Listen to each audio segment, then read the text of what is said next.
আজকে আমরা দুঃখিত, লজ্জিত, মর্মাহত। আজকে বাংলাদেশে যে ঘটনা ঘটতেছে, গোটা দুনিয়ার সামনে মুখ দেখাবার মতো মুখ আছে বলে আমি মনে করি না। গোটা দুনিয়ার মানুষ আমাদেরকে খুনি মনে করে। যে দৃশ্য দেখেছি মিটফোর্ডে, আমি নিজেই ভয় পেয়ে গেছি। কেমন এক বর্বরতা, জাহিলি যুগকেও ফেল করেছে।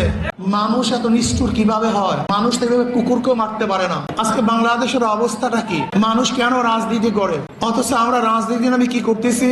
খুন, ধর্ষণ, দখলদারি, জুলুম, অত্যাচার, অবিচার, এমন কোন হীন খারাপ কাজ নাই যে আমরা করছি না রাজনীতির নামে। আমরা কি দেখি? যখনই চাঁদা ধরা পড়ে বহিষ্কার করা হয়। বিএনপি পর্যন্ত 3000-এর উপরে বহিষ্কার করেছে। এই বহিষ্কারই কি তাদের চাঁদা ফিরছে, দখলদারি ফিরছে, খুন ফিরছে? তার মানে বহিষ্কার কিছু না, আইওয়াশ, লোক দেখানো এক নিয়ম। তারা কি বলে? ব্যক্তি দোষ করলে দল সেই দোষের দায় দায়িত্ব গ্রহণ করবে না। আমি মনে করি আওয়ামী লীগ, বিএনপি দুর্নীতি ফ্যাক্টরি, খুনের ফ্যাক্টরি। এই দলগুলি এমন এক ফ্যাক্টরি, যদি ফেরেশতাও সেখানে ঢুকে আজাজিল হয়ে বের হবে। সৎ মানুষগুলি ঢুকলে চোর হয়ে বের হবে। যাদের হাতে রক্ত ছিল না, এই আওয়ামী লীগ, বিএনপি করার পরে তাদের হাতের মধ্যে রক্তে রঞ্জিত হবে। এই বরিশালের এমন কোন স্থান দেখাতে পারবেন না চাঁদাবাজি নেই। আপনারা জানেন মিটফোর্ডে খুন হয়েছিল বুধবার এই ঘটনা ঘটছে। কোন সাংবাদিক এই ঘটনা প্রকাশ করতে পারে নাই, অথচ সবার মাঝে এই ঘটনা ঘটেছিল। আজকে এই মামলার যে বাদী, একজন মহিলা, এই যে তার সন্তান, সোহাগ মামলার এই বাদীর ছেলে, মামলা দেওয়া হয়েছিল কিন্তু পুলিশ মামলা গ্রহণ করে নাই। আজকে পুলিশ ভিন্ন খাতে এই মামলাকে নেওয়ার জন্য ষড়যন্ত্র শুরু করছে। সব জায়গায় চাঁদাবাজি, শরিয়াতপুর বাস সব বন্ধ। শুনলাম আজকে তাদেরকে বহিষ্কার করা হয়েছে। চাঁদা নিলে পুরস্কার, ধরা পড়লে বহিষ্কার, ভাইরাল হলে গ্রেফতার। কি ভেবেছেন বাংলাদেশের মানুষ বোকা? আজকে আমাদেরকে জিম্মি করে ফেলছে। দল এই খুনের দায় দায়িত্ব গ্রহণ করবে না। আমি স্পষ্ট ভাষায় বলতে চাই, এই খুনের দায় দায়িত্ব তারেক জিয়াকে গ্রহণ করতে হবে, গ্রহণ করতে হবে। খুনের দায় দায়িত্ব প্রশাসন গ্রহণ করতে হবে। আমি মনে করি অবৈধ সন্তান জন্ম হওয়ার আগে তার মৃত্যু কামনা করে, আজকে বিএনপি ক্ষমতা যাওয়ার আগে তার পতন কামনা করে।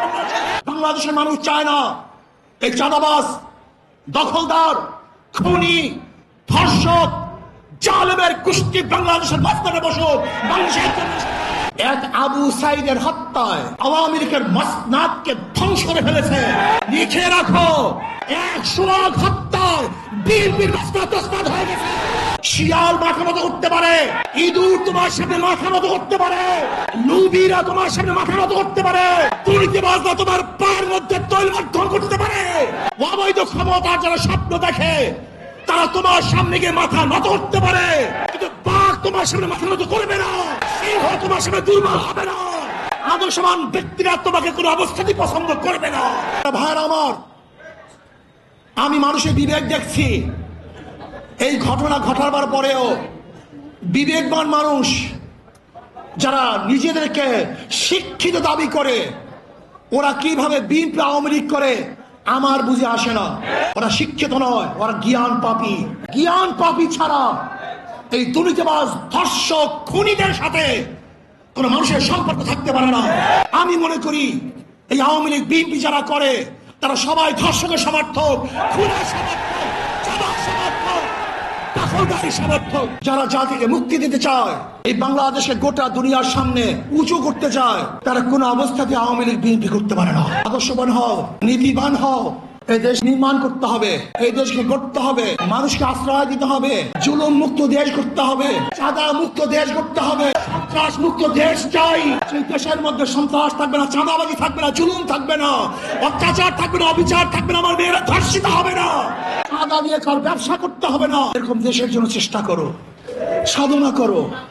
ইনশাআল্লাহ ইসলামী আন্দোলন বাংলাদেশ পারবে এই দেশকে একদিন শান্তি দিতে, মুক্তি দিতে। ইসলামী দলগুলো ঐক্য হচ্ছে, ইসলামের নামে একটা বাক্স আমরা দিতে পারি, তাহলে বেঈমানরা বুঝবে, খুনিরা বুঝবে, ধর্ষকরা বুঝবে।